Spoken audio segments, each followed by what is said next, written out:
Hello, welcome to Jason Cabinet Experience. I'm your host, Jason Cabinet. Our guest today is Shonta Riles. Shonta, thanks for being here today. No problem. I love coming here, man. Yeah, great time. Yes, Cheers, indeed. my friend. Cheers.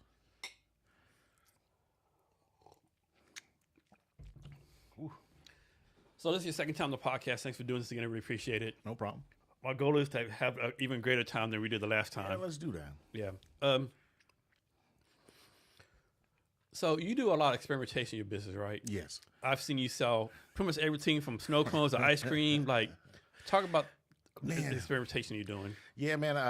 I've tried a lot of different options for the space that I have. You know, ultimately the notary company has always been there, but I've done God, what was that? U-Hauls.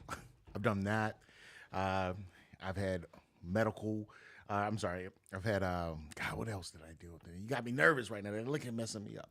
Nah, but I've had like I said, U-Haul. We tested that market there. I've done wedding officiant. We've had CPR, basic life support. I didn't know about the wedding officiant. Yeah, man. My dad used to do that a lot of times. You know what I mean? But you know, I used to give, for a very inexpensive price, you get married, you get your pictures and all that. I thought you had to be a minister to do that. Yeah, I'm an ordained minister. Okay. I got my father's an ordained minister. Okay. Too. That's crazy, right? You can go online and get it, but I turned it into a little business, which would have added some value to our company. Yeah. But my dad's been married so long, so I think it played better with him to do it than me to just like marry folks. Yeah. But yeah, man, I've pivoted in that social media aspect of it. I definitely want to talk about that later. Yeah, definitely. We got into that. Speaking of social media, so we're on TikTok Live. Okay. So shout out to everyone joining us on TikTok Live. Yeah, hey, thank y'all. Follow me on Poppin Notary. That's on all platforms. So how's your dad doing? He's in Austin now, right? Yeah, he's in Austin right now. He's doing all right. Yeah. He's getting to the age where he needs to slow down. He can't work two jobs anymore. I don't know why, but Yeah. he's retired and still wants to work. The same way I am, yeah. Yeah, man, you can't turn it off, man. You've been working all your life. What are you gonna do? I know, yeah. It's like you have to do something, yeah. Because I think that's how most people die, right? Yes. They stop. I'm not saying you have to work all your life, but man, have some kind of purpose, right? Like volunteer. I mean, do something, right? It's hard, man. It's hard. Like that's all he knows. He even says, he said, man, I don't know what else I would do once I stop working. If I have to do something. He said, because they're gonna come back here. They're tired of Texas, man. To be honest with you, so he's gonna come back. He's gonna do wedding officiants again. So we'll be doing wedding officiants again. But he's only gonna be doing it for 4 hours, if that. Yeah. I don't want him to do any notaries or anything like that. I got everything already covered now. Yeah. Hiring folks and putting people in the right positions. Even got my daughter in there now. So Yeah, I saw the TikTok videos with her. Yeah. So what your name Poppin Notary, does that mean anything significant? Well, it's just not like we pop in and pop out. That's all. Okay. That's all that is. It doesn't have any type of really long history. Like spiritual meaning or nothing, No. I just, unless you say God gave it to me, yeah. I would say that, yeah. So how do you go about picking these experiments? I look at what's going on in my neighborhood, right? Like what's in my community. We're really embedded in it, right? So I look at what's going to help the community. Let's say U-Hauls. Like in our area, there's no really a lot of U-Hauls, but something that's really quick. That's why I chose that this summer, but it didn't work out in the fall. Just because it slows down a little bit for me, and then they're charging me so much just to have the spaces to do it. So we got rid of that, but it's a very good it was a very good service. People were loving it, but now we're moving on into like getting packages and things like that. Signed a deal with Amazon with doing some packages, so I'm negotiating some other things, trying to. So how do you know when it's time to move on? Because a lot of people they stay on an idea too long. Yeah. When it just doesn't fit, it's not cost effective enough for you to be doing. Like the U-Haul was cool; it made money, but then it comes into a season where it's not as busy. And they charged me, they charged me more for the spots. Not you all, but the owner of the parking lot. The parking lot, yeah. So I that's remember one time I parked at your place. I was going in and out. Uh-huh. During that quick in and out, I got a fucking ticket. Yeah, they don't play around Like, up damn, there, dude. man. They don't play. They don't play. And I can't get all those tickets. I can't get them going away. They're validated or something, yeah, right? I can't. I wish they would, but the owner doesn't. He doesn't want to. So, what were you doing with your U-Haul truck? You delivering furniture or something? Or No, I was renting them. Oh, I was okay. renting. I was doing a lot of customer service with it, so we're rotating in and out. And what they do with U-Haul, what I really wanted to do was sell boxes because I do pack and ship at our store also. Man, I do mail, pack and ship, but that's why I wanted to do it because U-Haul has some of the cheapest boxes out there. If you want to buy boxes, you don't go anywhere. You go to U-Haul. U-Haul has a lot of good boxes, inexpensive. That's why I wanted to. That's why I wanted to use them really. But under their contract, you got to have at least 2 vehicles or 2 trailers or something. You got to have some equipment on your lot.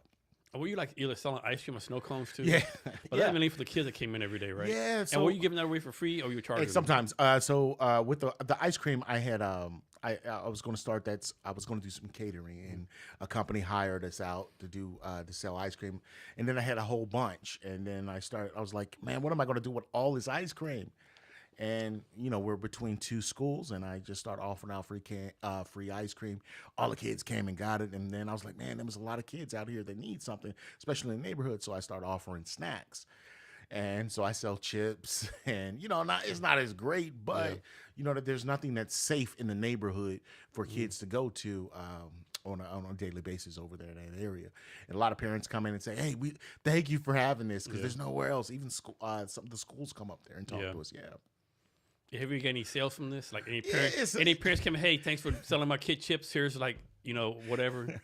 Yeah, sometimes you'll get some parents that'll drop an extra 20. Hey, just give some chips out, give something out to the kids and things like that. And so we do that. But for the most part, man, it's not something that I'm trying to that I'm making a super amount of money on or anything like that. It's just something to offer the kids in the neighborhood. And they like it. It's some safe place to come in there. I get to know some of the kids, get to meet their parents. So it adds a different element of having a business in the community. Like, I really have a business in the community. You know what I mean? Like, these are services that people really need. People need pack and ship. People need a notary. People need, to have a safe place to go. People need printing and things like that. So, yeah. So talk about some more like your passion for engaging with your community.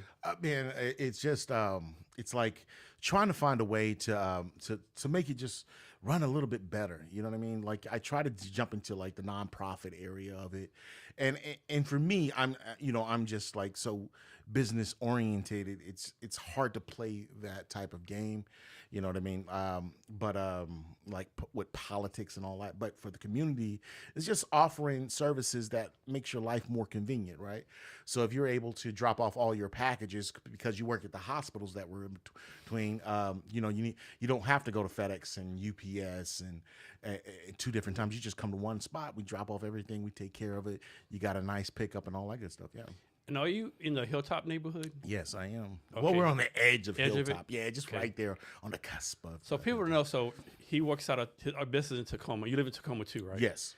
So can you give us like a brief history of Hilltop? Because it's kind of famous in a bad kind of way, in a good kind of way. Yeah, man. They said it used to be dangerous in the 90s. Very, very dangerous. Like, didn't they used to call it Tacopton or something? Yeah, it was bad. It's bad. It was bad over there. And now it's not as bad. I think they cleaned a lot of it up, man. Tacoma's not that bad. People give it a bad rap. Now you can get. Once you have a bad rap, you have a bad rap. You're correct with that. But being there as a business owner, it's not as bad. I don't see all of it, but I'm not in the core of the Hilltop. Now, in the core of the Hilltop, in those areas, now they can kind of be more active. You know what I mean? I kind of find that out when I was because I was with the Hilltop Business Association. So we do a fair every year, and in that area they made these new high rises that are supposed to be for low income but it brings in a lot of different type of traffic out there. Yeah. You ever watch a show called The Wire? Yes. So I just started watching this. Is that right? Yeah, we hadn't watched it before, right? What? So was Tacoma that bad? Oh God, they say it was really bad. They were saying The Wire, damn. They were saying it was really, really bad. And there's some. I've done a couple of podcasts with some of the old gangsters that used to live in that old community and live there. Yeah. And they said, it used to be super bad. You couldn't just go up to the Hilltop and you get killed out there. Who are you? Like, man, you got all the kind of wrong colors on. Yes. Yeah, you get killed. That's good is better, yeah. Yeah, it's crazy. It sounds like Hilltop is a very like vibrant community now, right? Yeah, now it's like especially where the light rail or the streetcar is. It seems like it's gentrification at its fullest. Yeah, you know what I mean. So gentrification. I know a lot of people have a negative connotation about it.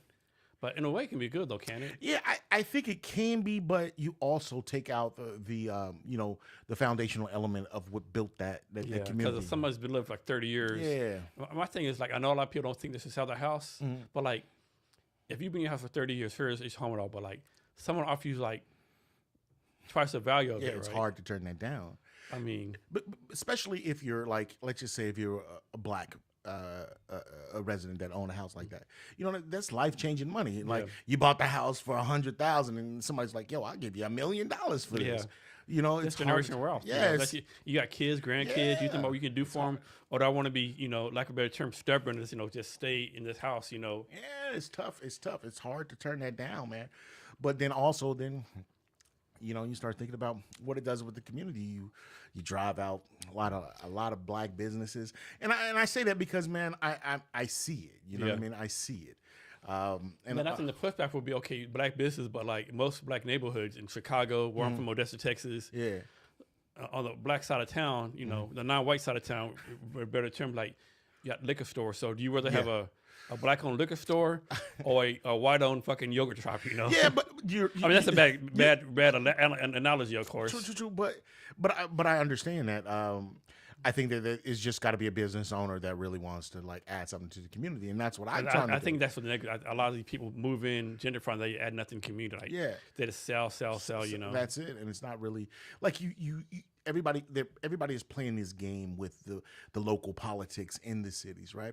And that's what happens. And and so it's like, hey, I'm this business, and everybody gives you all the accolades. They show you out, but what are you actually doing that provides for that community?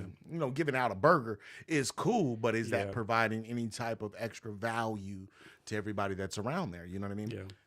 Making them more productive. And so you're right across the street from a junior high or high school, right? Junior high. Yeah, I got 2 junior highs. I got a Montessori school that's right behind us, and then I got a junior high that's right So what's somewhere that's right in the corner, like a really big one? Yes. Which one is that? That's called, right now it's called Hilltop Heritage now. Okay. But it used to be called Jason Lee. Okay, is that a decent school? Yeah, you know what I mean? It gets a lot of kids on that side. I don't think it's a bad school at all. It's not, it doesn't have as bad rap if you were looking like on the east side of Tacoma or something like that. But I don't think none of the schools are really bad. I just think that it's just, there's nothing for them to do. That's why I think that it'll end up being bad. That's it. Yeah. But for the most part, it's pretty good, man. Yeah. So let's talk about your TikTok. Since we're on TikTok Live. Yes, indeed. So do you still do your TikTok Lives every day? Man, it's hard, man. It's hard. You used to be on the. I used to, man, but then this is a couple of things with when I do TikTok Lives, man. It feels like it pulls my energy out like a lot. Like it takes a lot of energy for me to just. You do some random people on there sometimes. Yeah. A lot of times you get people that have no business related. Yeah. Talking like, man. And so it drains you, and then like it takes a lot to be on TikTok Live. You know what I mean? Yeah. Like, what am I trying to accomplish with it? And then most of the time when I'm on it, there's customers coming in, and I got to deal with this. Like, hey, hold on. And you can't say, hey, customer, you be on my TikTok Live. They're like, what the fuck's TikTok Live? Exactly. Or like, no. Exactly, man. So one thing I noticed is like you've been doing like some unboxings on TikTok Live. Yeah. How'd that come about? Yeah, man. I for me, what I think TikTok is I think it's a selling platform, to be honest with you. Have you done any TikTok Live shopping stuff yet? Yeah, I have. That's what that's what I tapped into. I was like, you know what? I'm buying some of these products. I might as well freaking just do. I might as well make a video about it. And so these companies reach out to you and say, we'll pay you some money to unbox it for Some us? of them do. I don't do everybody. I just do, or you just buy the product and then they'll be like, hey, make a review, make a video of it. You're like, TikTok wants you to be invested. Do you get anything for that? Yeah, you did. You do. Like the more people see it and they purchase your product, it's just like doing affiliated marketing. So this is my challenge, right? I get these emails all the time, different people. Right? With you, it's like I've seen you do one unboxing like some kind of pricing scanner. Oh yeah. Okay, scanner, yes. Okay, that makes sense, right? Because I'm sure you do that. I get fucking emails from people or whatever. Hey, what's your price to unboxing video for some hand lotion, or like some jewelry, or like it's never related to what I'm doing, right? Yeah. Like, dude, I'm not doing this. Like, I'll do a podcast after for some money, right? Yeah. But like, how am I look like doing my stuff like tech, small business, or whatever? Yeah. I don't know if I can do. I don't know. It's been the most randomest shit, right? It is, and you know, like I'll get like vitamins, I'll get like you said, lotions, or a man, I can go through hell. Matter of fact, you got me wanting to go through it right now. Now I'm waiting for someone to say, "Hey, we're a cannabis company. Smoke a joint online. What can I do? Join us. Smoke a joint for some money." Yeah, definitely, right? Like it'll just be all kind of stuff, you know. So random shit that you'll do on TikTok. I just want to do it just because I want to see, like what type of advertisement can I do also for my company, right? Yeah. These videos take off a little bit more because they'll put, you know, just because you're selling a product for somebody else. So that's the reason why I do it. Just, hey, this Shonta with Poppin Notary. Yeah. And so you hear that, and if I can get that in front of 10,000 people, you know, because I'm trying to sell a product, you know, why not? Yeah. So talk about how you're shaping the notary industry. Man, especially talk about how, like, you know, all this new updated stuff. You ever heard this term? It was a long time ago where, like, you would answer the phone and people were like, new phone, who this? You remember that? Oh God, it's been a long time. No, but now you got new notary, who this? Yes. So how you, like, you know, doing the new stuff you're doing versus notary? I mean, it's like old school bureaucratic, you know. So what we're trying to do is just trying to make a standard, right? Especially here in Washington State, there's no test or anything like that needed for a notary, right? But most notaries don't know that you're liable for all the things that you notarize, and people think that, hey, I just need to check your ID and I'll be done. But there's thousands of different documents in different ways that you can set yourself up for liability that most people don't know. And I've just been doing it almost 10 years, man. And I'm the top notary in Tacoma, the most trusted one. How do you, like, validate that? How do you prove that? Because I'm the only one that can go into the Pierce County Jail. No one else, without an attorney. I'm the only one that's approved for that. The way that my sales come through, the way that everybody that knows us in the city, the state, they know our company. I can just go into the Secretary of State doing apostilles. They know me. Hey, Shonta, how you doing? What you got going on? I see a lot of your notaries come through. I do a lot of notaries. You have to tell a story doing notaries in the jail. Yeah, man. So I've done that a few times. It's a little bit more expensive though because it takes time. But going into the jail is I don't like that, man. I don't like going into it because you're locked up behind bars. I don't know how folks do it. And then I don't know what you've done. You know what I mean? I think I've been around. I've done notaries for some killers. I assume I have. You know what I mean? But it's weird because I'm just walking in there with a hoodie. You know, I have my Poppin Notary hoodie on, so I look like, you know, I don't look the normal, like, notary, all professional and everything. Yeah, you think some 89,000-year-old white guy, you know, like real, like, you know, prim and proper. Yeah. Yes, man. And so when I go in there, you know, you see different people looking at you different, like, oh, is this? Hold on, what hey, we got a new bunkmate. Yeah, what's going on here? You know, and then even the guards looking at me just a little bit differently, coming up in there. But the experience is just, you know, I don't like going in just because I don't like to be locked up, man. Yeah, that's the biggest thing. I don't have any too many stories that are like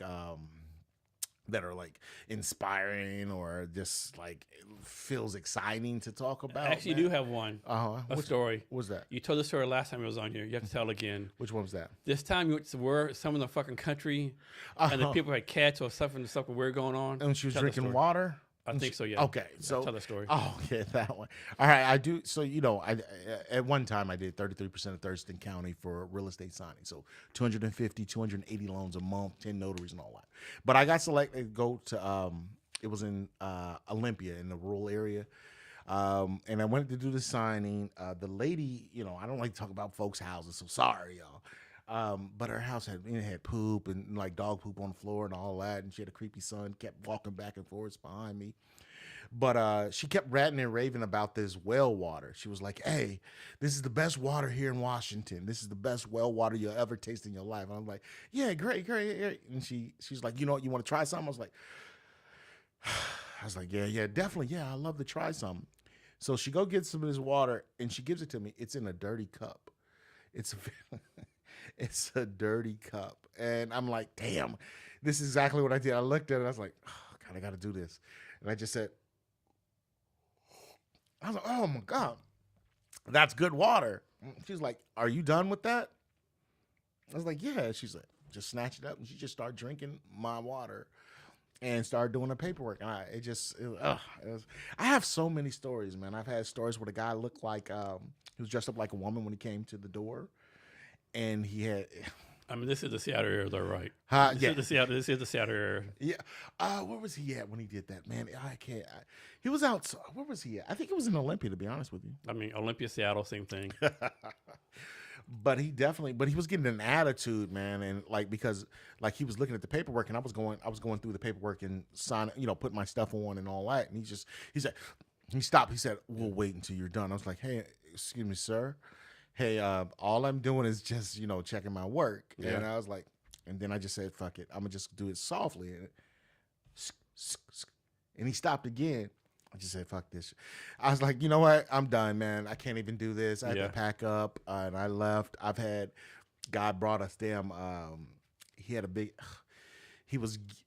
I showed him the paperwork. He was yelling at the people on the phone. He called them because the paperwork was off by $5,000. Yeah. And I don't have anything to do with that. Yeah.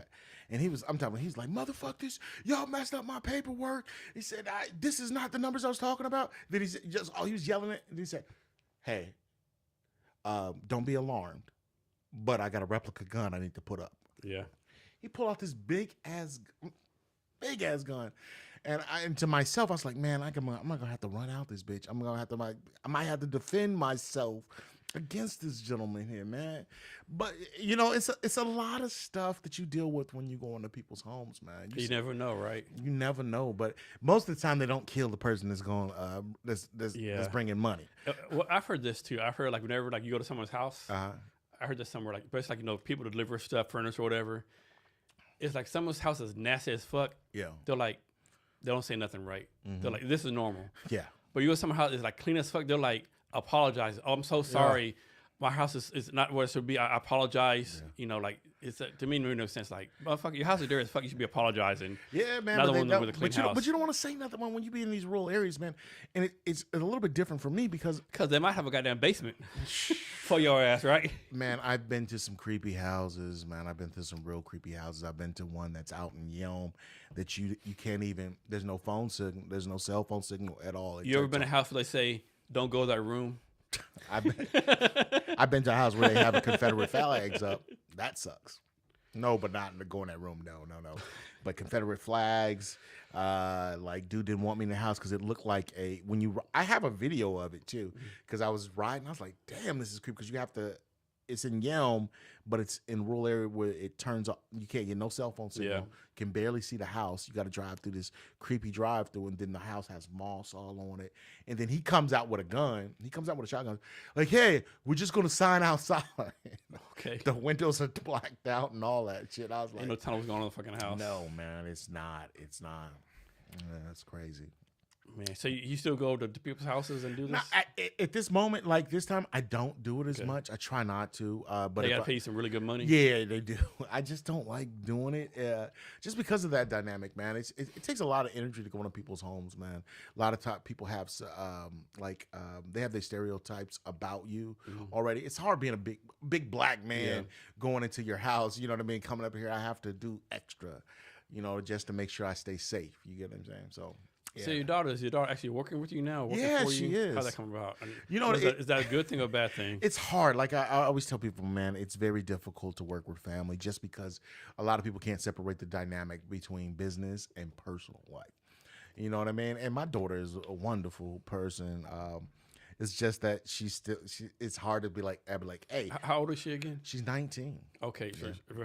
Okay. Is she still she's out of high school though, right? Yeah, she's out of high school. She's going to go to college this I think this sometime this year. What college is she going to? She just wants to be. She wants to go into doing be a esthetician. So we'll see. What is that? That's like doing nails. You have to go to college for that? It's like they have a like course a trade now. school or something. Yeah, Okay. man. I think you can get. They got a program at TCC or something like that. Yeah. Only reason I tell her to do, I want her to do something like that just because, I can help her set up a business, what I mean, for herself and things like that. And so she's doing like entrepreneur training with you? Yeah, it's hard. You got to take the steps with sometimes. Sometimes a kid has a certain view of how they want things to go, and you trying to like, hey, you need to listen to what I'm saying. Nah, Dad, I ought to do it my way. All right. Isn't that funny? Like maybe just me. Like it's like as parents, your kids never listen to you. It's like everyone else listens to you except for your kids. Yeah, it's true, man.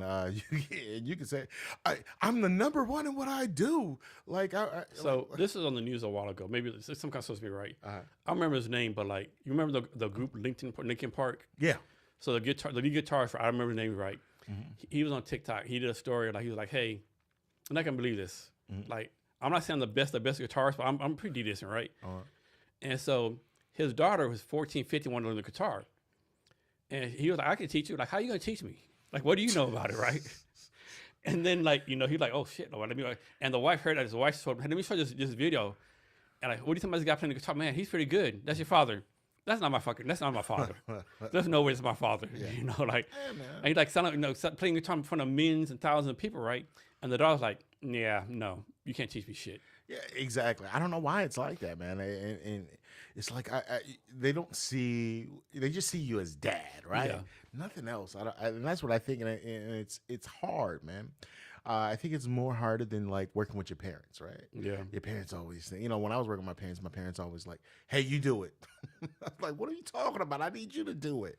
Anyway. So has your daughter done your nails yet? No. You're not gonna let her? No. Maybe, I don't know. No, man. Maybe I need to get them cleaned or something like that and get some clear coat, I guess. I don't know. So speaking about nails, so before you said you're a Chicago Bears fan, right? Yes.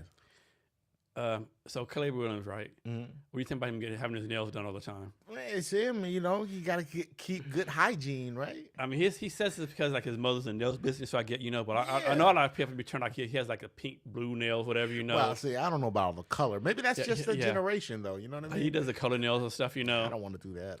Yeah, this would be too far. I'll do a clear. If she wanted to help my nail, just to clean them up and all that, and do a clear coat, I'll do that. Yeah, but I don't know about putting no pink or no blue or anything. Or like Neil Silver. So one time he had the Bears colors, like Go Bears on there, or whatever. Oh, that's kind of dope, though. I guess you know what I mean. But you got to be comfortable in your own sexuality, I think, with that, man, and not letting people think that, hey, because you get your nails painted, you're this or you're that. So how do you think your Bears are doing so far this year? This year, they surprised a lot of people, I think. What, me? Or the Bears surprised a lot of people. The Bears? Yeah, man. See, yes, they have. I'm sorry, man. This damn liquor got to me, man, and I don't even drink that much. But, man, I don't watch sports. And we have 8 more balls to go through. I know, huh? Shit. I don't watch sports that much, man, to be honest with you. Like, I used to be really in it in the 90s and all that, and then I got off of it. It's just, I live usually vicariously through my dad. My dad is like a sports fanatic. He'll tell you what people went to high school at. But for the Bears now, man, shit, they doing good, man. And how did you become a Bears fan? My dad, man. I'm originally from Gary, Indiana, right? Oh, okay, so you're kind of close, Yeah, so right across the water. But that's always been my dad. Have you heard they're put the new stadium in Gary, Indiana? Is that right? I didn't know that. I didn't know. Yeah, Gary needs some money out there, boy. Maybe because Gary sent this big thing here, the next stadium, right? They're bid on it. They did the prototype, all that kind of stuff, They're like, we can't move the stadium out of Chicago. And Gary's like, come here. We got you. We got your tax base. You got this for you got that. Yeah, you think about the Jets and Giants play in Jersey, But I think I seen something that the mayor doesn't want the Bears to go out of Chicago. I mean, it's all about money, right? Yeah, definitely. You got to do some kind of tax break, which is fair and unfair, right? Yeah. What? Hey, I need you to pay for the whole stadium. The taxpayers, let's put it on. It's kind of bullshit, The taxpayers pay the stadium, then they pay $1,000 for a ticket. Like, damn, I pay for fucking stadium, right? Yeah, man. It must be some lucrative money to have a football team, man. It must be a good tax any kind of sports franchise, right? Basketball, baseball, whatever it is, right? You can just because all of that's nonprofit, right? Yeah, I think That's not nonprofit. No. They're not. No, I think the NFL's nonprofit. No, they're all for profit. Yeah. I don't know. Trust me, Jerry Jones would never do anything for nonprofit. I think they're nonprofit, man. They might. That's how they be capping that money because I think they washing the money or doing something with it. It's a reason why them folks have those teams, man. It's not just because it's a way to put some money. And that's what I think. Are you like a big Seattle sports fan? No, I do like the Seattle Seahawks. Yeah. You know what I mean? But my heart's still with Chicago. I can't. Yeah, I'm a big Cowboy fan. Yeah. I'll go for Seahawks as long as they don't play the Cowboys or Texans. I'm from Texas. Yeah, definitely. But I go for the Mariners if they don't play the Astros or Rangers. You know. But when is Dallas gonna win something though, man? Never. What is happening? So man? people don't realize this. So like, I think we're cursed. The reason why, not cursed, but like, and so. Jerry Jones and Jimmy Johnson won the 2 Super Bowls, right? Mm-hmm. And he fired Jimmy Johnson, hired Barry Switzer. They lost the championship, right? Yeah. And Jerry Jones said on TV, so they got Deion Sanders, they didn't win the Super Bowl, right? Mm-hmm. As they won the Super Bowl, he said on TV, I probably shouldn't say this out loud, I'm paraphrasing, but like, I told God, if you give me the Super Bowl, I don't need another Super Bowl the rest of my life. So I think we're not winning a Super Bowl until he dies. Yeah, or he sells that motherfucker, which he will not. He's never selling it. He's never selling it, yeah. Nah. One thing about Jerry Jones, whatever you said about him, I think every NFL business owner owes them a percentage of the company, right? Because that's stuff he did. Like, there was no sponsor for him, none of that, right? He made it to like more like they're kind of like the Barnum and Bailey of the NFL, right? Okay. He made a lot of people a lot of money. Man, that's a joke. My friend told me about the Cowboys a long time ago when they had Michael Irvin and all them. Where did it go? I don't want to say it. But anyways. So they used to call them the South American Cowboys. Is that right? All the cocaine they used to do. I said that Nike and he said the sponsors are Nike and God. Anyways, let me. Nike and cocaine. Yeah, yeah. I guess it's not Nookie and Coke. Yeah. Yeah, it's I don't know. Pepsi and yeah. So, are you a big basketball fan? I like the Bulls. I was more watching the Bulls in the '90s. That was everything to me. Watching Jordan play, watching Pippen, Rodman, all them. Even when they were in the first one without the dynamic three, or at least they didn't have Rodman when they won the first 3 championships. The Bulls has just been always my team. So. This is a game I want to see, right? Because Seattle, like the Seahawks games, Mariners games, Kraken games, all like off the chain, a lot of noise. So when this game happens, it's gonna let's take all that crowd noise times by 100, right? So let's suppose the Supersonics is a team back, right? Yeah. The first game, OKC at Supersonics. Oh, that'd be nice. That is gonna be off the chain. That was the last. That is gonna be off the chain. Yeah, it will. That'd be nice. That was the last year when the Seahawks were here when they had Kevin Durant. Yeah. I met Kevin Durant when I used to work for FedEx. Yeah. Because I delivered some packages there. But that was the last year. Damn, that would be a nice ass game too. That's gonna be fucking blast. That'd be about crazy. Yeah, it would. Here comes the OKC. Fuck them. Yeah, I know. Why the hell aren't they supposed? When is that? I thought they were supposed to. Every year it's like, the team's coming. It's gonna be Vegas and Seattle. Somebody did a top 5 list of cities that should get NBA teams. It's a pretty good list, right? Yeah. Of course, Seattle was on there. Vegas was on there. But Kansas City was on there, right? Yeah. People forget the Utah Jazz used to be in Kansas City. Oh, is that right? No. Sacramento used to be Kansas City. Yeah. Kansas City Kings, not Sacramento Kings, right? Yeah. They said Nashville. Austin. Austin doesn't really make any sense because that's right by San Antonio. Yeah. And San Antonio has like a CBA team there, a G League team. That doesn't really make sense. But Austin's like, talk about a team of these pro teams, right? Yeah, they don't have nothing. You could argue University of Texas is pro league as fuck, right? Yeah. And so Seattle, Vegas, Kansas City, Austin, and Virginia Beach. And Virginia Beach kind of threw me off because I don't think about it, but plus I think it's too close to DC. Is it big though? I've never been there. I don't know, right? I really don't know. But I can see Nashville. I think the Titans are in Nashville. I can see Nashville. Yeah, but I want the Sonics now. I buy season tickets to the Sonics if they come.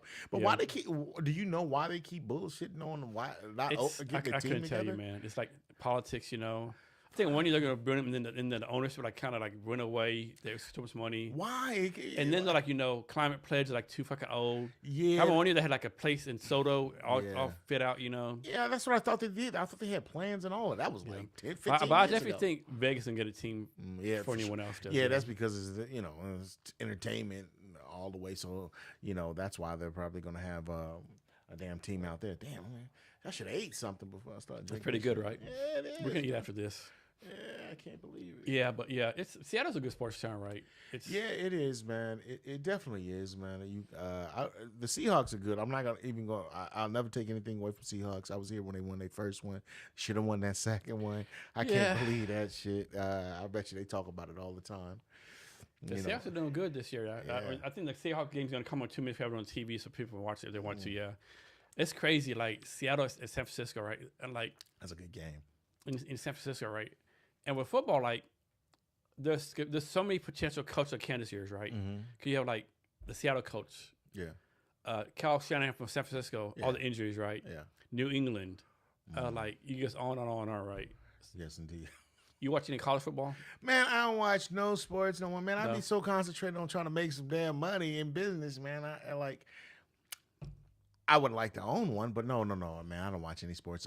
If anything, I would watch. I would probably do a college. I would probably do UW if I had to do anything. When I was younger, I liked Notre Dame. That's it, but man, I don't watch anything, man. I don't watch any sports, which sucks, man. I'm like an anomaly or some shit. Yeah, I don't really. So you started your company in 2016. Yeah. So when you started this company, talk through like you had to tell yourself, I see this problem. Yeah. What's this problem? How do you figure out you were the person to solve this? At the beginning, I just thought about, to be honest with everybody that wants to start a business, you want to make money, right?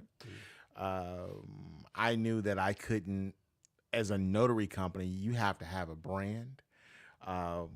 And I knew it is going to take years. You just can't start something like that and just think that you're going to make money. And I think a lot of people think that, hey, you're going to make a lot of money just by not building a brand. And that's what I had to do. The real estate signings is what really caught my eye because you can make more money doing that. And so I just became great at doing that, man. I just no errors or anything like that. I would drive in 5 different counties, man. It's just, that's what made my business. So talk about what I call the unsexy part of doing business, right? Like the taxes, the finances. Talk about the trash. Talk about that. All that stuff is trash. Fortunately, like with the notary part of it, like some of the stuff isn't. You don't have to do certain taxes with the notary stuff, but the part of it, like all the fees that you have to pay, the biggest part of that is advertisement, man. To be honest with you, that's a lot of money. Dealing with shit, I don't know what else, man. This damn liquor got me off, man. It definitely got me off. Got me off of my damn. Do you have a bookkeeper, accountant, that kind of stuff? Or no, I do a lot of stuff myself. I keep everything. My go-to is, I'm not gonna lie to you, is QuickBooks. I'm not gonna lie to you. Use QuickBooks. Yeah, I've been using QuickBooks for years. I've used QuickBooks when I first started my businesses 25 years ago. So you do your own taxes too? Yeah, okay. Do everything like that. That might be risky, but not right now. But it's changing this year. Yeah, everything is changing because there's different revenue coming in. Yeah. There's a lot of different changes that are coming. So and it's a lot of stuff that I can't. I don't know who that is. There's a lot of things that I can't. I don't know all the tax. Like. Hey, shout out your TikTok again. TikTok. Poppin Notary. Poppin Notary. Yeah, that's our TikTok right there. Make sure y'all check it out. We'll definitely you'll see some things that'll amaze you. It's a little different. Our regular, the other. I have to imagine most notary business don't have a TikTok. I have to imagine. No, there's some that do, man, but there's not a lot that have a full-fledged company. You actually do stuff like I want you to have an employee doing stuff on there. You do different things. Like you actually put some thought of production into it. Somewhat, man. I think you know what I mean. Like nowadays, it's kind of hard because I don't have the same people there, and it's harder for me to put my own personal point of view into my TikToks or my social media because I'm trying to run a fucking business. Does your daughter ever say, "Dad, you too fucking old for a TikTok"? No, she doesn't. She's like, "Oh, Dad, Dad, you're embarrassing me." Yeah, do that. Stop. Don't do it like that. Don't do it like that. That's it. For the most part, man, I don't even care. I'll do the TikToks however. I think the biggest thing, you can't be embarrassed. You just got to do it right. You just got to do it, man. You can't worry about what anybody else thinks. Sometimes, that's what slows you down. I think people realize everyone's going to viral, right? Mm-hmm. But let's suppose you really had 1 million views, right? Uh-huh. Would that really improve your business? If no one bought anything, right? If you have 1 million views, you got brand engagement. Like, what if? I think what's that really do though? I think that when you do, like, for me, what I understand from like going viral, right? I think that you have to continuously keep on that same aspect. I think that if I I think what TikTok wanted me to do with their algorithm is stick into the I'm this older person, and then this younger group is doing my TikToks for, and I didn't want to stick into that, you know what I mean? And I think that's what it was pulling me towards. But once you go viral, you got to continuously like hit it. Yeah. You got to put so many videos out, and that's not how I operate. Yeah. You know what I mean? That's not normal. That's like me chasing that validation, and I don't chase no validation. I don't need it. I just, hey, you know what I mean? If it went viral, look at my other content. Look at what we do. Yeah. Research us. You know what I mean? So how do you turn Poppin Notary into like a respected, trusted, built business? Shit, man, being in the community, like making sure that we have a standard operating procedures for notaries, you know, just leading the bunch, having training programs, understanding the law for notary, just, you know, getting the opportunities from partnerships that we've established. It's just, I just think I love what I do, man. You know what I mean? Being a notary is cool. I understand the documents. You know, even attorneys' documents, you start seeing how they're messed up. Like I've learned how, you know, the law works or how it's supposed to read on a document, and you see the mistakes that happens. You know what I mean? So it's just, that's what I feel. You know, I just feel I'm good at what I do, man. And I know most people say, "Oh, it's just checking an ID." Yeah, but it's also understanding the law, you know what I mean? And being able to decipher, are you supposed to be notarizing it? Who is supposed to be signing this? And I think a lot of times people take the job as being just something simple. You know what I mean? Like, oh, just check an ID, that's nothing. Until you end up having to pay because you done signed somebody wrong, or you didn't check an ID, or you didn't, you know what I mean? Or you signed in a capacity that you weren't supposed to sign. It's a lot of different caveats to it. Hey, also, that Elijah credit's kind of strong, right? Huh? This Elijah credit's kind of strong, right? Yeah, fuck it. I'm not even gonna lie to you. It is, man. I'm like, woo, Jesus. All right, but it's all right though. You know, we gonna roll with it. Yeah, we gonna pick something else. Yeah, man, whatever you want to. I picked one this time. You can pick one. Shit, you trying to me? Let's do this Baker. Baker's. Yeah. All right, brother. Here you go, man. Here you go. All right, you trying to get me fucked up in here, and I start saying all kind of wild stuff. You know, I'm not gonna do all that, but yeah, man, I don't know, man. I love doing the notary. I like to be the number one. I like to be the person that is leading the way in certain areas of notary. Like I said, the next step for notary is the remote notarization. I used to do it. I was the first company to do it in Washington State. When they approved it, 7 days after they approved it, I had it up and running. But it takes a lot of money. It takes a lot of convincing people of another way to do notarizations. And you got to have a trusted brand, man. That's what it is. So when people are kids, they're like, man, I want to be a superhero, football player. I want to be Spider-Man. I want to be blah, blah, blah. I'm pretty sure no kid has ever said they want to be a fucking notary republic, right? So how did this even come about, right? No, man. It's just like, I've always done business, man. I've been doing business for like, shit, I don't know, 35 years. I've been doing different things. And when I find an opportunity that worked after trial and errors with different businesses, carpet cleaning, steam carpet cleaning, dry carpet cleaning, merchandising, it's a whole host of delivering stuff. And then I find something that has an angle. And then when I found the way that I could make money at it, you know, and to be honest with you, that's when you start a business. And I was like, okay, I'm good at this. I don't make mistakes. I didn't realize I don't make mistakes when I check through all. So you're pretty detail oriented. Yeah, very, very detail oriented. I can imagine you're not detail oriented. In your job, you have a lot of lawsuits. Yeah, you're in line, man. People will be on you, like if you don't catch stuff, and I think that's what happens to a lot of notaries. Even some of the banks stop doing some of the notaries. They won't do anything with witnesses because the liability in it. Because if you do something wrong, if you didn't check everything that you're supposed to check, that they're not suing the notary. They're going to sue the bank. And so banks don't really do everything unless you're a member. They'll do like stuff that pertains just to you, nothing else, nothing that's wild. No, even UPS. The dynamic for me in the city is like when you become sort of the leader in the industry. People start changing the way that they do things, right? And they start seeing that something that seems so small is yet can be lucrative if you understand how to do it, right? If you understand the law of it, if you're not making those type of mistakes, if I market good, man. I network. I'm just a good I'm a good business person, man, in that aspect. So define top tier customer service. Top tier customer service is really understanding the needs of the customer, right? And just trying to fill that part where they're coming up short or they need help with. If they're I'm going to make your day. Like for us, I think that we make a lot of those workers that work for the hospital, we're two hospitals or someone that's works for a school or a teacher or a nurse or a doctor, that they don't have to waste all their time going to different places. So I conveniently have a spot where you can drop off all your packages, right? Just for that aspect. That's what I think that adds a value to coming to us, and this is one aspect there, right? Damn, this shit coming. So how do you do this, right? Of course, you're in the business making money, right? But this is like an extreme example. Let's suppose a 9,000-year-old lady comes to you and says, "Hey, I need this notarized.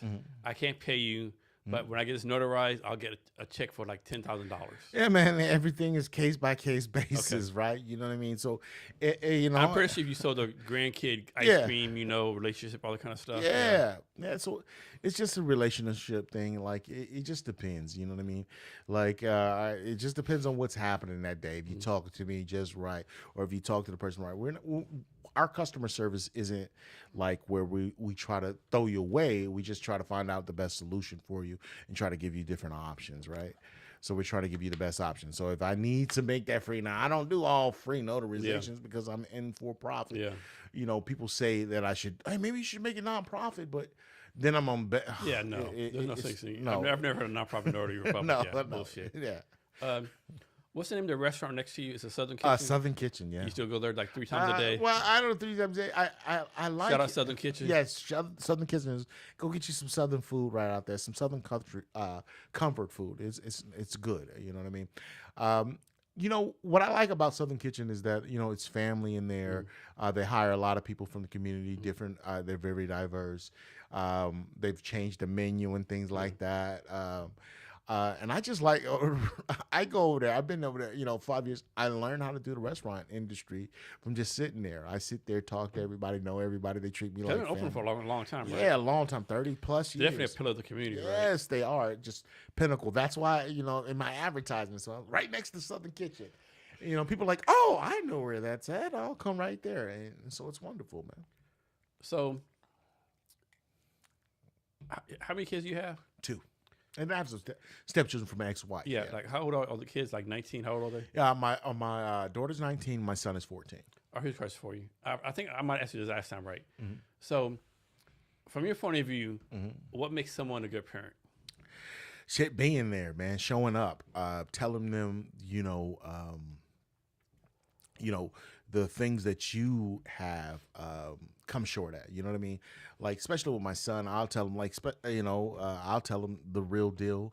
I tell my daughter the real deal too. But just being there, being there for your child, you never give up on them. That's all. So this is my definition, right? I know a lot of people, the definition is like, I'm a success if my kid's a lawyer, doctor, whatever. And I used to think like that, right?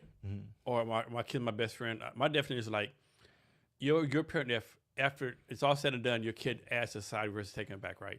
So if your kid has a job paying taxes, you've done your job right. Yeah. Now, if your kid's like robbing, stealing motherfuckers, right? Or in prison or war for life, you might not have done your job. No, you're not, because I think that as a parent, man, you start recognizing stuff, and if you're not, I think you have to be fixing yourself in order for them to see a version of you that's that stands by what they say. You know what I mean? I think a challenge, like everyone has drama. I think a lot of us, like we try to cure our trauma based on our kids, right? Yeah. but they have different backgrounds, different things. You know, like my background was not good. Yeah. My kids are pretty much a middle class background. You know, the military officer, right? Yeah. And so you really can't like transfer what you did with your people to them. You know. Yeah. I think a lot of people do that. Yeah, I have to tell my son that more. My daughter is more her own person. My son is more. I was like, man, you ain't never gotta be like me. You ain't gotta never have no business. I just need you to be the best you. Isn't it funny how like you could have like example, my wife, right? I think she has like I'm making this up. I'm kind of buzzed. Me too. Like two brothers, two sisters, right? Like, so her family had like two people have trouble with the law, two people have bachelor's degrees, two people like, and they're all like combined, right? Like, but all raised in the same house, right? You think if everyone's in the same house, they all turn out the same, but no family I know has like all the kids turn out the same. Like one's like a really like golden child, one's like the black sheep, one's struggling, one the parents have to take care all the time, right? I think you got to meet each individual kid differently, right? You got to meet them where they're at differently. Like my son doesn't learn the same, doesn't taking the information the same way my daughter would take it. And I can't approach her with like, hey man, you need to be doing this. This is why you can't be doing it. My daughter would be like, hey dad, you can't talk to me like this. Stop this. I'm grown. You know what I mean? Yeah. So I think you just got to you got to meet those kids at where they're at, and then try as a parent to find out like where they're falling short at, and express to them like, hey, this is where it's going to help you out if you do this. Like, you don't want to go down this route. Yeah, like I tell my son, yo, you don't want to go to jail. All right, you don't mess with no children. You don't try to go to jail. You don't rob folks. Just be truthful. Stand on your word. And like I have one kid like this person, like he just get along, like really calm, cool, never gets mad. I'm sure he gets mad, like he just like really calm, right? Yeah. Have another kid, like the term "fuck around and find out." This is this kid right here, right? Like she don't fuck around. This person does not fuck around, right? You see, it happens, man. It happens, man. It happens. There's like I don't know, like me and my sister grew up different. Like I would think that I'm more like black sheep type thing, because you know what I mean. Like I've always been like a go getter on things that I wanted to have, right? So. I think it's just different, man. It's different. I don't want to, like, there's some good things that I've learned from my family, my mother and my father, how they raised me, but there's also some things that I don't try to instill in my children, like fear and things. Yeah, plus the background. Like, I don't think no one like whoops anyone anymore, Yeah, it's hard, man, because no one does it, If I got to beat you, I tell my son that, though. I say, look, man, you need to do this. Now, if I got to beat you, I said, no one really does that anymore. Yeah. Something that's totally random, right? So there's a lady I follow on TikTok, right? I'm on TikTok way too much. I can't remember her name, right? She's a white lady. She has that kind of dark humor, right? Okay. And so she was doing a show. And she was like, hey, how many guys used to have whippings? And some people always say, like, I used to have whippings all the time, right? I used to have whippings, but the hanger, right? Yeah. And this is a really dark joke, right? I probably shouldn't say it, right? And so she was like, hey, I used to got whippings or hanger, right? And she would like whip it all the time. And then when I was born, she switched to a belt. That right, man. Shit, my mom don't play no games, man. She whoop ass. But I'd have been big. I hit a hanger, shoe. When I accidentally sprayed me with some. But they don't do that no more. I don't think, right? No, man. That's shit. Some of that stuff. That's like more like abuse. And stuff, yeah, that's like damn. And I think when you think about some abuse we got as a kid, that's a trip of abuse, God, right? Lord have mercy. Like I tell my kids, it's like, man. Especially I tell my son more than I tell my daughter, because my daughter doesn't really do anything like that. But my son, he doesn't do anything bad. But it seems like I have to be more harder on the boy than normal, because I think he has to deal with so much more as he gets an adult. And some kids has tried. I had one kid, right? No, when I was going, I used to whip my kids, right? And so you whip kids. They don't look like you whoop, no, because you look like you're just really nonchalant talk and all. Now I do, yeah. Okay. Like my grandson, my grandkid. I would never grow up with my grandkid. I was talking about putting time out, yeah. But kids different, right? And I was subject to him, like, you seen this one time where what's it say? Like when you're like a parent, like no. Yeah. No toys in the living room, no whatever. But your grandkids, yeah. We have ice cream and cake for breakfast. Yeah. That's crazy, man. Yeah, you can play video games. I hate that, man, because I tell my mom that does the same thing, man. Like I was like, man, I remember you whooped my tail for some stuff like this. Nah, you live and you learn. You do yeah, better. like you deserved it. Yeah. Yeah. But I had one kid, right? This kid, like, yeah. So this kid did something, right? Or two stories. So this kid one time was like in the living room and they're running around, and my wife had cleaned the house, right? And she had put a vase like on the corner of the table, right? And running around by the kid just knocked it off accidentally. Hey, put it back on. Why? Like, it's not my fault it's there. Put it back on. No, it's not my responsibility, you know. And so I grabbed her. I grabbed the person's hand, put her back right. Guess what she did? Knocked the shit over.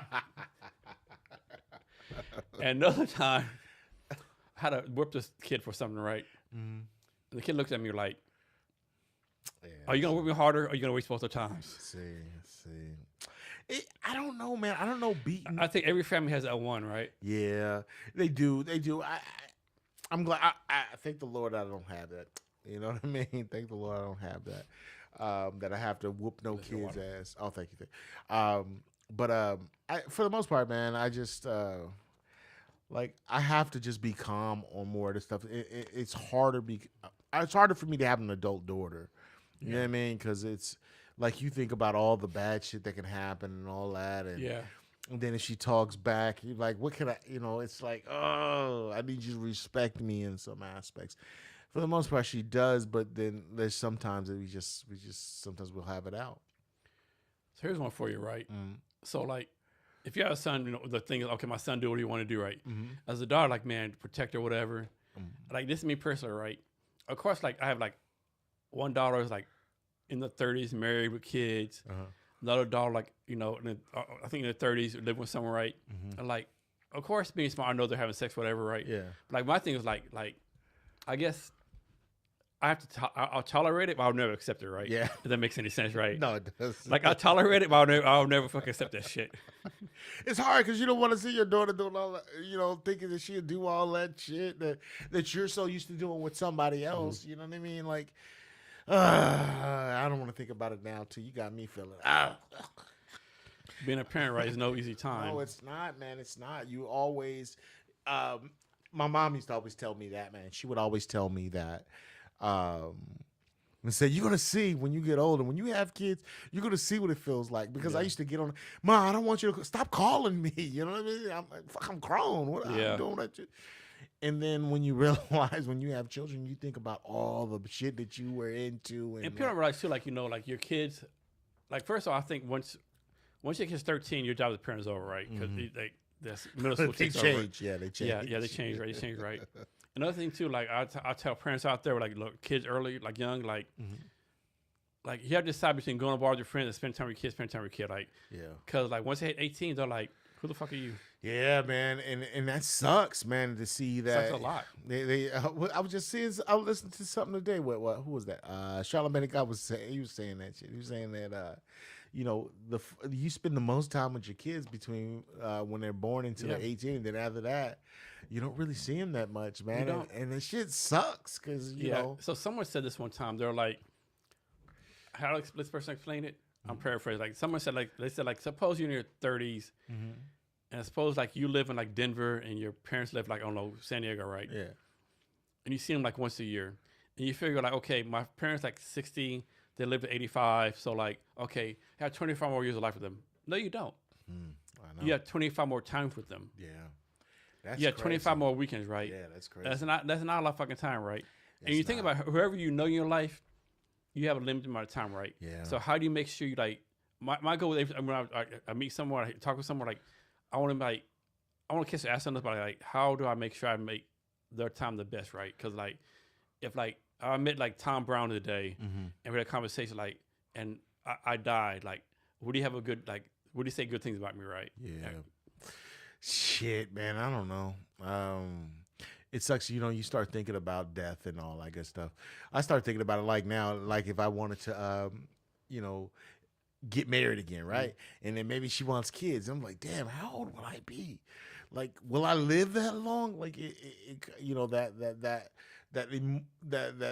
part of you that thinks about death really quick, you know, you don't know because I didn't know, you don't know if you're going to be here tomorrow, right? You don't. And so I'm like, damn, did I spend every time, the best this day, the best, like, did I call my kids? Did I tell them I love them? You know what I mean? And then, and then life is totally random, right? Yeah, it's so fucking random. I mean, who knows? Like, like there'll be an earthquake next second, it's like, shit. You have to make the most of it, right? You do. And we're here. I mean, and the big thing takes here for a split second, right? And we're on this fucking big ass rock in the middle of space. Yeah. It's flown in space. Like, it's just fucking insane, right? Yeah, it is, man. It's insane, man. Shit, we don't even know what everything means, man. I was just looking at this. You see, this is the shit. This goddamn liquor got me off, man. Like, I ain't lying to you, man. I'm off with it. Jason, I'm off right now. God dang, man. So, you do a lot of experimentation, right? But of course, Poppin Notary is like, say, the main thing's the main thing, right? Yeah. How do you make sure all these experiments don't distract from the main thing? Shit, man. I tried. Oh my God, there's somebody calling me. Who is this person calling me? Shit, we close right now. How do I make it not distract me from the other thing? I give it a time for like seeing how it would work. How will it fit in the overall scheme of what I'm trying to do with Poppin Notary, right?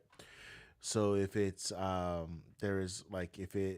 if it doesn't fit, I just leave it alone. You know what I mean? Like, I let it flow, man. I deal with businesses in a flow state. When I used to just be really manic and try to go after it, like, I got to do this, this shit just drained me of a lot of energy. So if it doesn't work at this moment, I think that it's a reason that I started it, right? So I get the program started, like, let's say for hunting and fishing license. Like, I'm on the list for a hunting and fishing license for the Washington State, so I can get discovery passes and all that. But at a time, it didn't make me any money, and it was nobody really came in. But in the last, I say 6 months, we had a ton of people trying to come in and get it. But but the computer's messed up for the state, and they haven't come and fixed it or replaced it yet. And I've lost train of thought because I'm fucking, man, you got me up here twisted, man. I'm twisted right now. Damn. No worries. So what's a skill you don't have that you want to learn? Speaking different languages. I think that if I can tap into different languages, I can get a new clientele. So if I speak Spanish, Chinese, or something. What's like the next? So to come, it's like mainly like black, white. Is it like Vietnamese, Asian? Like, it's some Asian. I know there's a lot of Native Americans there. Yeah. But for the most part, man, where I'm at, I get a lot of Caucasian. You know what I mean? We do get black people that come in, and we get get a little Asian community. But I think that when you offer a service, especially apostilles, I think I can get a lot more international clientele, Asian, Indian, and things like that. I think that that I hire towards that demographic, so people can have something that they can relate to when they try to come into our store. So they have somebody they can trust. You know what I mean? Like, I have an Indian guy that I have that works for me now. I used to have Hispanic ladies that work for me and things of that nature. I have black, I'm black, or I have white folks that work. So when you come in, you do see. I know I might be off, but man, you do see. Like, there is a black element to it. You know what I mean? I got Jack Johnson on the wall. I got these different people that have changed history for black folks in business and things of that nature, and just offer a element where they fought against the status quo, I would say. Man, God so is your future plan to have like a Poppin Notary branch, the DuPont one in Seattle, one in Bellevue, one it definitely is bumfuck Arkansas. Yes. So the next step for us is I have a proven concept. I have financials for it. I know I've been the first into doing the pilot programs for remote notarizations. So I know how to do that. I've worked with a lot of different big corporations that I've helped, established different things, man. Although it just seemed that I'm just a notary, but a lot of times, man, I keep everything really, I don't talk about a lot of things that I do and what I've accomplished, just because I don't see it like that, man. I just see that I'm just doing things that I'm supposed to be doing, you know. So like this is 2026 now. A lot of people like digital, remote, blah blah. Why is like doing in person business still important now? Man, because I think that you find it is a lot more trustworthy. You know what I mean? You can see somebody when you can get your questions answered. You know, how many times have you been on a call, they call like customer service, and they don't understand the dynamic? Not saying it's wrong to outsource that thing, you know what I mean? But they don't understand the cultural aspect of the question that you're asking, right? I've ran into that a few times with a lot of different corporations that I've used, that I've had to go to customer service, and we just offer that, like, hey, I can help you with a solution to your problem, and that's what we do, man. We not only are we that, we handle all other stuff. We handle solutions, man. So, what's for your business? You want to pass it on to your kids, or like you want to sell it? You know what? You know, it just depends. You know, my kids, they're gonna be doing their own things. Like I don't necessarily think that they're gonna actually like be running it, but who knows what's gonna happen in 5-10 years? I mean, that's a problem. I was trying to learn about baby birth business, right? Like they're like 80, 90, whatever it is. Like, and the kids' grandkids like, I don't want to do no fucking plumbing business. And like, so these boomers like, man, I want to start a business. And then people want to buy it. Like, oh, they're kind of fucking them over. Like, like, I know your business worth $10 million, but like, you're about to die. Yeah. I shouldn't say that. You're about to die, but like, I'll give you $2 million for it, right? You know? Yeah, but what is the most, like, what are you doing? Like, I think to me, my vision is so grand. Like, I have a big vision of what I want to do and accomplish with the notary company. Like, I think I can help transition a lot of states that don't, you know, help them save money and things like that. But for passing it on, do I want to pass it? Yeah, I would love to pass on something, or have my children be able to like navigate what I'm trying to do. But I don't know right now. Like it only tells in the next 5 or 10 years, right? If they really want to do it. I think that when you have a business, it would be lovely for kids to jump into that, because I don't think they realize what that does. You know what I mean? Like, you have a business that you're the boss, right? You don't have nobody's telling you, yeah, you got to do this, you got to do that, you got to do. You're the person that's running it, and I don't think at like my daughter at 19, I don't think she gets that. I don't think my son's going to get it at 14. Maybe they need to be like 30 or 40 years old before they understand the value of what they have. So talk about the balance between like being community driven versus making a profit. Making a profit, man, shit, I could have just opened up a UPS store and just been good to go. You get what I'm saying? Like, I just use them, I just make money, hire some folks, and I just go walk away, and then that's it. And I don't give anybody in the community no other options to drop off FedEx, drop off the post office, be able to get some Amazon packages, things like that. I can't do anything. I just offer them one service, that's it, and I just make money. That's it. So, how has being a good communicator helped you out? Man, it has gotten me into a lot of rooms that I thought I would never get into. You know what I mean? I'm able to be here, right? You know what I mean? If I wasn't able to communicate, have business-wise or meet folks, I would definitely not be in the position that I'm at now. People trust who I am. You know what I mean? I am who I say I am, I guess. How do you get people to trust you? Shit, man, you can see from my actions. You know what I mean? My actions show that you can trust me. My actions show that I'm not trying to be after money. Right? People that come into my store, or the reviews that they give me about what their experience at Poppin Notary. Yeah. Like, how accurate, like how good, or let me rephrase it. Like, how I ask this question, like, are Yelp reviews, good reviews, like really good for business, or that people pay attention to them, or like, or do a lot of people like go to a restaurant? Go to a restaurant like, hey, that's a good question. I had a bad meal, so let me fucking blast me, right? When it really wasn't the business fault, you know? Yeah. Yelp, I think, this is me, I think Yelp is more of like for food and things like that. But I do got reviews on there. I do respond to people that have given me bad reviews, but most of the times when people give me bad reviews, it's mostly because they're trying to commit fraud. And then they don't like that we're solid on what we do. You're doing something that is not legal. We don't do that here. Google's been a very good advocate to have, man. Like your reviews are everything. That's on any business nowadays, right? Because your online presence depicts if you're going to make money, right? I respond to everybody's good or bad reviews, man. So talk about the loneliness of being an entrepreneur. Shit. Yeah, lonely is say that again. Shit, it's lonely as hell, man. Sometimes, because especially when nobody gives you no accolades, nobody praises you. Every decision might not be the right one. People might not give you the opportunity. This shit gets sucks, and then you sit there and you wonder, why do you do it? Because I asked myself that a lot of times, like especially in the last year, man. Because sometimes it's been tough. But it gets lonely, man. Because not everybody's gonna see the vision, and not everybody's gonna support that. Because everybody has an opinion about what they think how a business should be, right?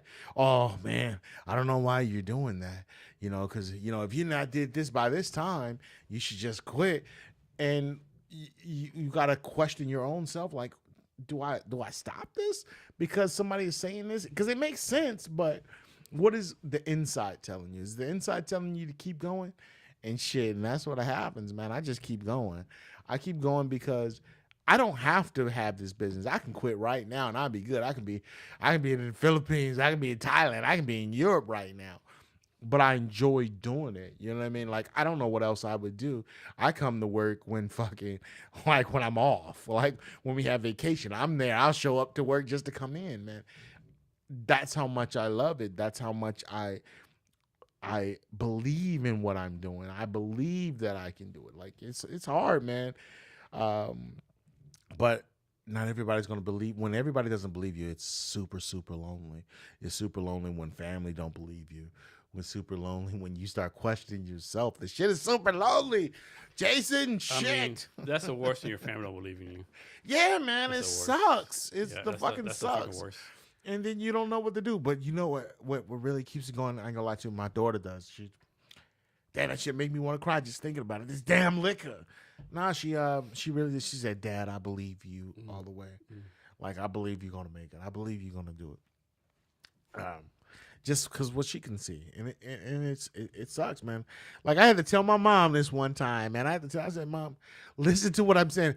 I am the number one in what I do. Why wouldn't you not listen to me? Like, listen to me when I'm telling you how to do this business. So I have a good friend, right, John Neff.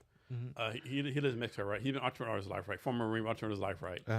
He had several businesses, like in Thailand, China, like outdoor business, right? Yeah. He told me one time his mother told him. He's our age, right? He told me one time his mother told him, like, I can just don't get a decent job, and he's like, Mom, do you even know me?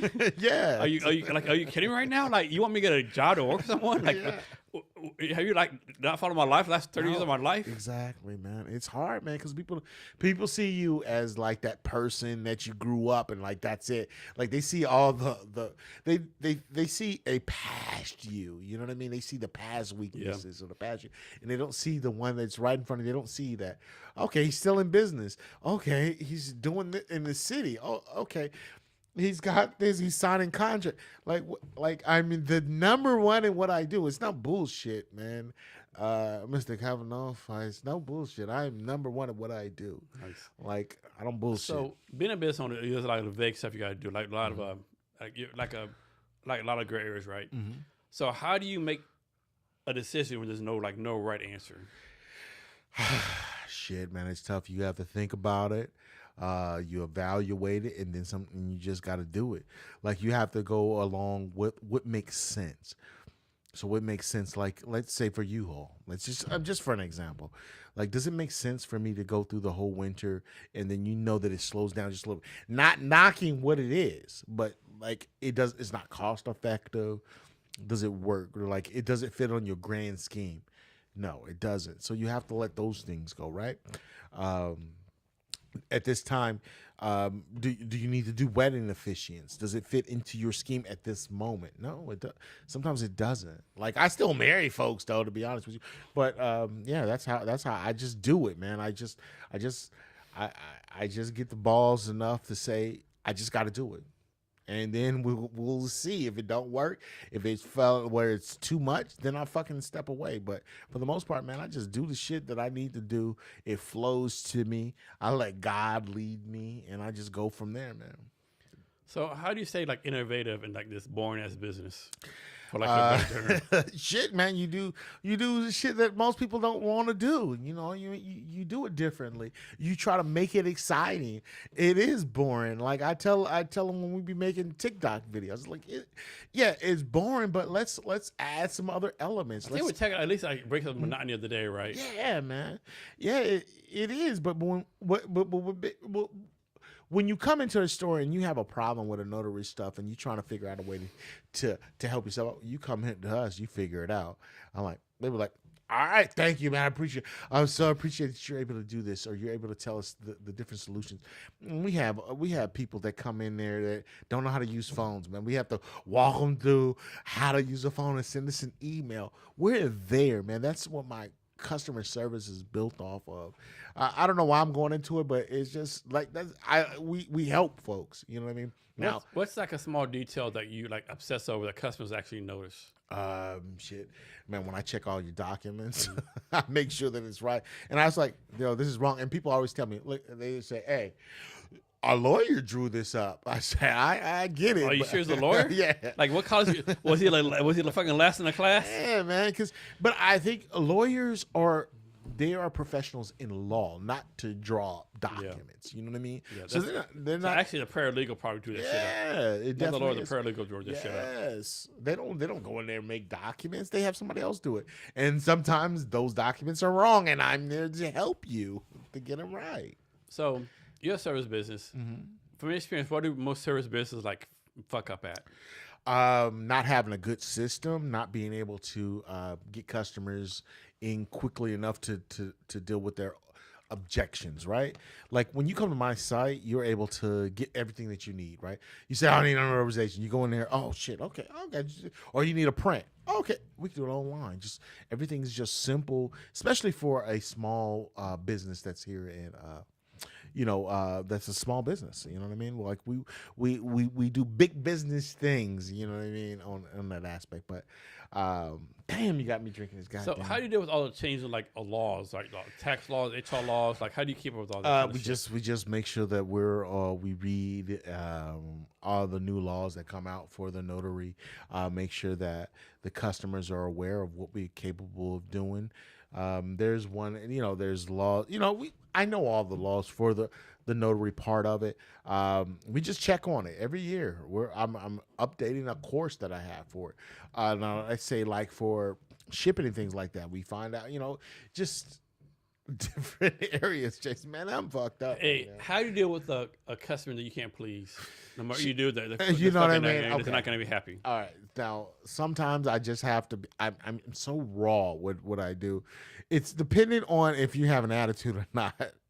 Like, I will try my best to keep it professional as possible. I don't go up and tell folks, but you're not going to talk to me just crazy.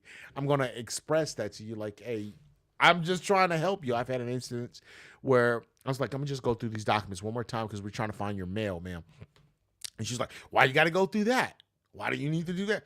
I'm just trying to help you. And we're getting into sometimes I let it go too much when I should just walk away and just like let it go. But for the most part, I try to use respect and just I just use straightforward just answer. You know what I mean? I just keep it real. Like, well, I need to do this or I need to do that. That's it. But for the most part, man, I try to treat people with respect and dignity. That's it. But what if they don't treat you like that back? The shit, I have to tell you the truth. Like, I don't cuss at anybody. I just tell them the truth. Like, I've had people that try to, get a package without their names. I'm just like, but you're asking me. And so I tell them, that's all right. I'll do it. You're asking me. You're trying to make me do something illegal. Mm-hmm. You're making me. You are doing this. You're coming in the store because you don't do it if you go to UPS or if you go to FedEx. You're not trying to make them give you a package, though, right? But you're here trying to give me a package, trying to make me give you a package that your name is not on. That's the kind of stuff that I don't like. That's the kind of stuff that I'll get upset with. But I don't get mad and try to cuss somebody else. And they give you a bad Yelp review. Yeah, or try to. No, they don't give me because they feel bad about it because I've called you out on it, something that shouldn't be. Like, you can't go to no other store. I don't like that. When you go to another store, you're not doing that. You're not doing it to UPS. You're not doing it to FedEx. You're not doing it to post office. But you come into a small black business and then you're telling me, demanding me to do something that I'm not supposed to do.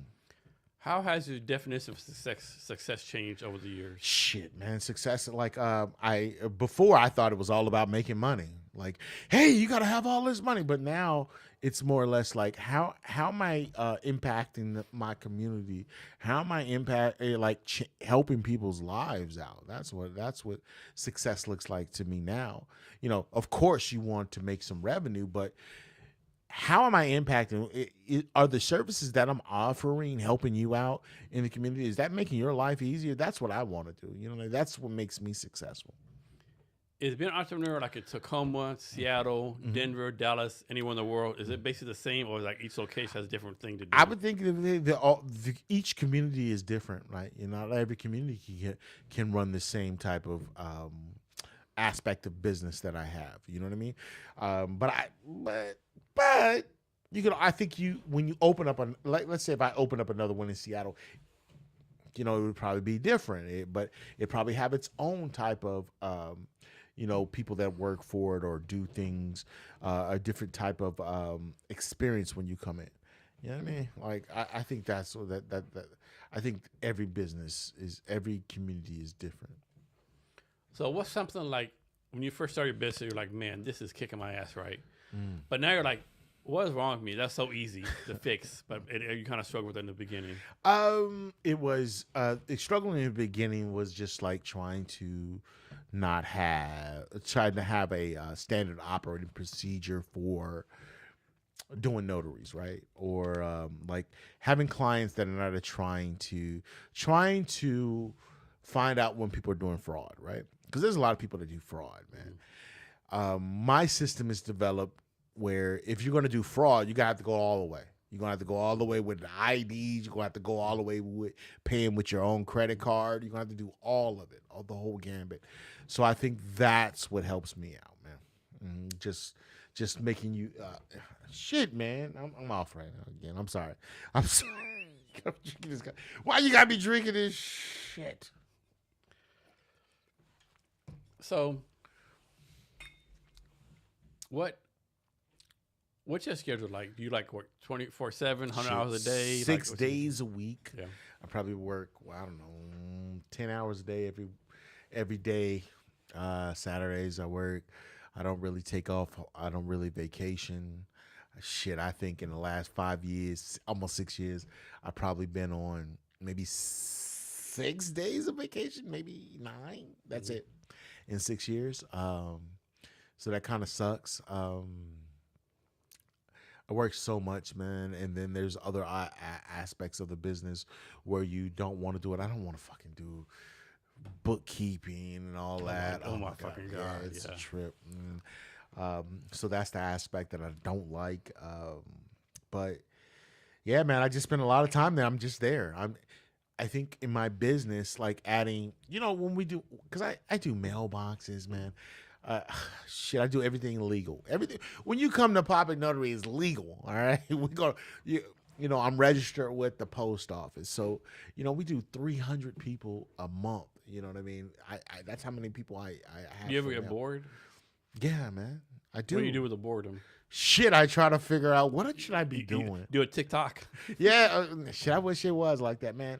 Sometimes I scroll TikTok. That's when I get bored. I'm like, man, I can't. I got to take my mind away from this. But when I'm still on TikTok, I'm looking for ideas. I'm looking for things like that, man. I'm always on the go. So your business is like a how do I put this, like a time where you get more business, like a peak season, so to speak? No, man. I think that it's always pretty even. Yeah, I think it's always even, except with like when you're doing packages and delivery. That's gonna, that's always gonna increase during the holidays. So, what would have to happen for you to close the business down? Shit, I'd have to go. It all had to fall out, man. Like it had to be done. It had to be like I would have to lose all kind of money. You know what I mean? Like I would have to not be able to pay for people to work for me. Yeah. I would just not have to have any opportunities. But I get too many opportunities, man. Like it's increasing more this year. Like I've gotten a lot of opportunities, man. And the opportunities come from me just being able to offer the services that I offer that I've started years ago. Amazon Locker. I was able to get us to, I was able to sign a 5-year contract with Amazon because one of the guys that were really big up in the company, his dad needed to sign a power of attorney. And he's like, yeah, you come recommended. I'm recommended throughout the city, man. It's just crazy. It's just, I don't know how else to tell it, man. I don't really think about it until when people recognize me or they know me in different areas that I wouldn't even think they would know me in. So you started business in 2016. Mm-hmm. Well, yeah. Go back to 2016. Okay. And look in the future, 2026. Would you be like, I'm where I need to be, I'm behind schedule, I hit a schedule? Like, what would the 2016 guys say? Shit, I'd be like, oh, I can't believe it. I can't believe this. Like, I can't believe that I can't believe that I have I have a location that does most of the notaries in the city. I would never think that. I would never think that I was able to have the opportunity to go into the county jail. Like it's like when I started, I never thought about any of this. You know what I mean? I never had a brick and mortar. It was just me doing mobile notaries. You know what I mean? Like at a university place, out of a Starbucks. That's where I started at, man. Like doing $20 notaries and then realizing that, it's just that I never thought the grind would be the way that it would be, man. I took a risk by opening up a physical location. You've been in the same place the whole time? Yeah, man. You gonna move anything? I would love to. I would love to own a business. Own a building. That's what I need. Mm-hmm. You know what I'm saying? That would be the next step. And it's just, you know what I mean? It's tough right now, man. I hope it turns out the way that I need it to, man. I think it will. Are you happy right now? I'm happy now, just because I see like all of the things that I went through. Like I went through some terrible times, man, in the last 5 years. And I think that's why a lot of companies don't make it in anything that you do. Is that first 5 years, man, because you go through a real quick up, and then you go through a horrible down, and then it just fluctuates, and then it takes your tenacity and your damn drive and your discipline to keep you in business. Like, how bad do you want this shit to make it? Like, for real. Like, a lot of times people don't. How bad do you want it to work? Like, because it'll work out. I think it will, but it takes a lot of fucking time. It takes a lot of transition. It takes a lot of pivoting. It takes a lot of things, man. It takes a lot of things to make something work. When should someone quit? Huh? When should someone quit? It's just someone quit. When should someone quit their business? Shit, man. If you don't believe in it, if you don't love it anymore, that's the time you just get out of it. If you don't love it. Because if you don't love it, man, you're not going to go through anything with it. Yeah. You know what I mean? I've done that when I used to do dry carpet cleaning.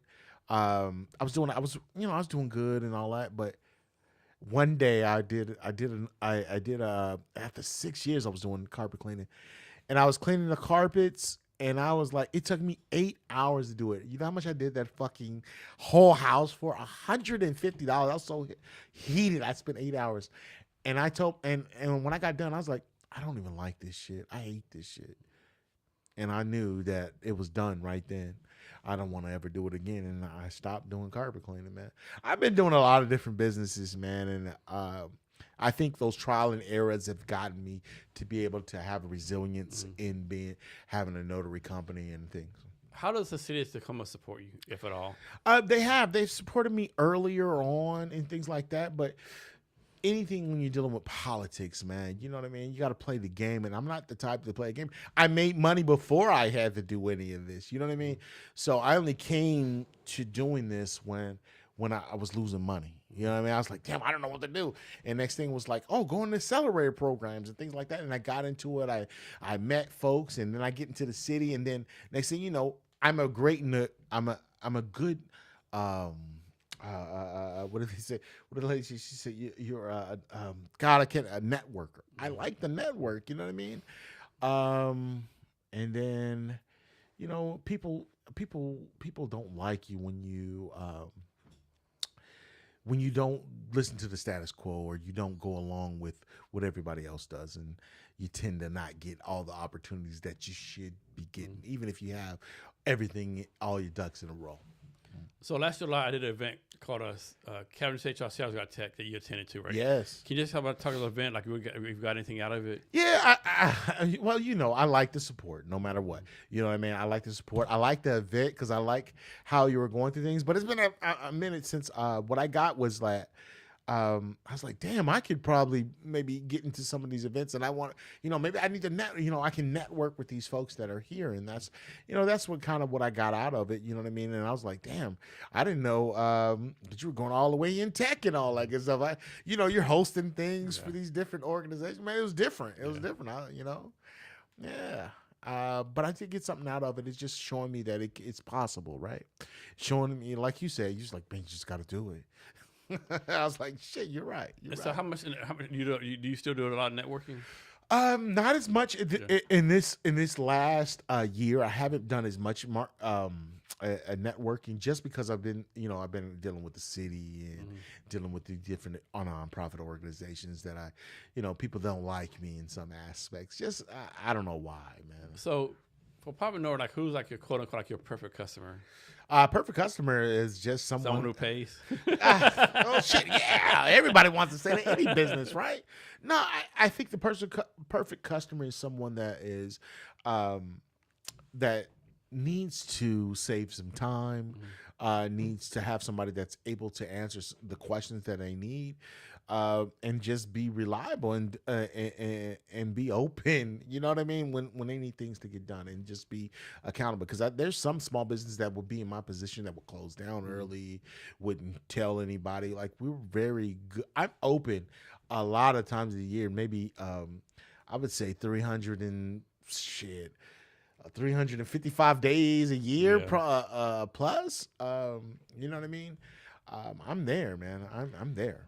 I'm sure this never happened, but what does this happen, right? I suppose, like, you had a customer, right? Mm-hmm. And you just knew in your heart, like, man, I took care of this customer, best customer service ever. I really took care of the customer. Mm-hmm. And the customer came back, hey, like you didn't meet my expectations. Yeah, we try to. What can we do? What would you do, right? Yeah, like, what can I do better? Like, what do we fail at? Like, I give people money back. It's no problem with me. You know what I mean? Like, we want to have a good customer service. Like, when your experience here is supposed to be good, because I want you to come back not just one time. I need you to come back 1,000 times. You, all your grandkids, all your parents, everybody. I need everybody to come back. Everyone that you work with. Yes, I need everybody. I want you to give it a good experience to everybody. Like, hey, man, you go to the Poppin Notary, you get everything taken care of. Man, you just drop it off right there, or you just go down there to get a notary. They understand everything, and we get a lot of notaries in because people refer us because they're like, hey, they did our power of attorney. They such and such did our power of attorney. They messed up, but when I took it to Poppin Notary, they got it taken care of. So that's what I do, man. Like, hey, I don't know how to send an email. We get so many people coming here that don't know how to send an email. That's so fucking crazy. And we help them out. We help them with their phones and get us an email sent out to them. And it's like, oh, thank you so much. Thank you so much. How many AOL emails do you see? I would see. I do see them, which is funny, and I tell folks, they're like, "Damn, I haven't seen an AOL in a long time." I would say maybe like 1% to 2%. Okay, yeah. AOL, Hotmail, like Hotmail is more, maybe like 15%, but we see a lot of Gmail. It's Gmails, yeah. Yeah, Gmails is just out there a lot more. But that's it. What I got? What else did they have? Or what do they have? Outlook, yeah. Outlook's okay, yeah. Yeah, but it's not as somebody much. says AOL, like, dude, like, what the fuck you doing? Like, yeah. Like, what have you been doing, yo? It's like, yeah, I know it's old. People tell me that. I know it's old. I'm like, oh, shit. Okay, fine. So we talked something about your business, but can you go in more detail, like how it got started? What are you focusing on now with your big dream business for it? Okay, so how I got started is just like when I first started, my friend, one of my best friends, man, Carson Weathersby, he died during COVID area. He just, complications of his kidneys and things like that. But as a good friend, man, me and him did a lot of business ventures together. And he was like, hey, Shonta, man, I'm about to start this business, a notary company, man. And he said, like, I'm about to get into this. And I was like, what? All right. I did research on it. and like I said, again, you have to start a brand to make money with a notary. You just can't. You can jump out and make some money, but you can't really do it. That's when I learned that. Okay, I do a brand, and then I go into. I found out about being a signing agent. I was like a signing agent, just doing real estate signings. And I used to be a mortgage broker, so I could read some documents. That first month, I made like $5,000, man. And it's I was like, shit, this could become a business. And then I just kept going with that, man. And the next thing you know, I'm very detail oriented, like we said, and that was history, man. I got a national company, loved what I did, and gave me an opportunity to hire people and do 33% of Thurston County, and this shit was phenomenal. I never seen that type of money before. You know what I mean? Like it just like I was like, our business is working. You know what I mean? And then now, you know, you go through ups and downs in any business. And then I had to pivot, and then I get to now, and now I've transitioned in the last 2 years with having, you know, pack and ship, mailboxes. Like I'm a pack and ship company in the aspect, but nobody's ever led with the notary. The notary is so solid that even the city, I'm the most trusted notary in the city, that I'm able to go into the jails without an attorney. I have a good, what they call it, SOP, right? All right, you know, so I'm doing pretty good, man. I know I'm off a little bit there, but Kid Jason, because this fucking liquor has got me twisted up a little bit. But hopefully, I answered that question. Shit, you did. Mm-hmm. So, is there anything else I should ask you? I haven't asked you yet, or anything else you want to talk about? Shit, man. Just like the future that I'm looking at, man. You know, I'm looking at like maybe opening up another spot, maybe trying to get some investments. I really think that I can change the notary industry, man, to be honest with you, and give it some type of, you know, just give it just take people out of the norm of what they thought and make this something exciting. That's all. Can you share like ways of people to reach out to you? Shit, man, I get a lot of people like in the sense of like companies, or what do you No, how can people reach out to you? Oh, shit, PoppinNotary.com. Anytime, shit, you can hit us up. You can do everything on there. You can order something right now. You can order a notary to come to you right now. We have it all. Just go to our website, PoppinNotary.com, PoppinNotary. Go there right now. Check out, read about us, all the services that we have. You can get us on Facebook, Instagram, and TikTok, LinkedIn. I'm under Poppin Notary, everything, man. Or you. So do you do ice cream or snow cones? We do ice cream. Ice cream. Yeah. So right now we get rid of all the ice cream in November, and then we don't start back up until March. Okay. But yeah, man. This year I'm gonna have some vehicles out, because you know the what you call it's coming here this year. World Cup. Yeah. You know, I'm gonna be out there with like 3 or 4 ice cream trucks trying to get it. You know what I mean? I'm gonna have my kids on it. I'm gonna have, you know what I mean? I just want to put them to work on that aspect. I want to give my kids that, to have them work on it and sell snacks and all that good stuff. But you know, once again, you can't, like, everybody doesn't see the vision. Yeah. You know what I mean? So I gotta make them work. How you deal with that? How you deal with people like, you break it down like dummy 101 verse, like they don't get your vision. How you deal with that? You just gotta all right, you just gotta make them workers. Like, just do this for a certain amount of money. All right, I just pay you hourly. Just make sure you do this and this and that. You can't, because you can't make anybody drink the water, right? You can lead them to the water, but you can't make them drink, right? I'm be always like, put the head down the water, right? Yeah, it's not gonna work because they're not gonna get it. You know what I mean? Like, you have to have an active, like, interest in wanting to do something like that. Now, if my dad would have said, "Hey, I got some," yes, Dad, I'm with it. I'm ready to go get it. Yeah. You know what I mean? But it's not the same. You know what I mean? I think my kids just grew up a little bit different, man. Yeah. Before we get out, can you give us like your last minute wisdom or advice or anything you want to talk about?